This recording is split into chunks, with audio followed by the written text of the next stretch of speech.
China అంటే చాలు గబ్బిలాల నుంచి మొదలు పెడితే పురుగుల దాకా ప్రతిదీ తినేస్తారు. ఈసారి తినేయటం కాదు, ఏకంగా తాగేస్తున్నారు. బొద్దింకలతో తయారు చేసిన కాఫీ. ఎస్, మీరు విన్నది కరెక్టే.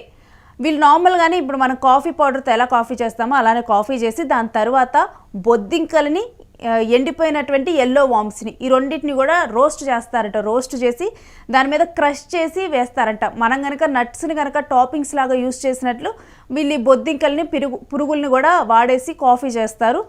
దాని తర్వాత చక్కగా కూడా దీన్ని తాగేస్తారంట. అయితే ఈ డ్రింకు యువతలో ఎక్కువగా కూడా ఆదరణ పొందుతుంది. ఈ జూన్ నెలలో వీళ్ళు 2025 జూన్ నెలలో దీన్ని ఇంట్రడ్యూస్ చేశారు.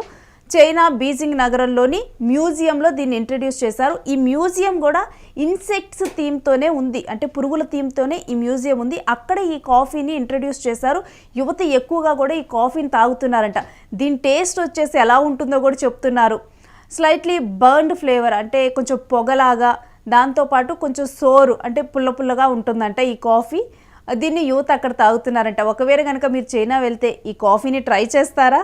Comment below.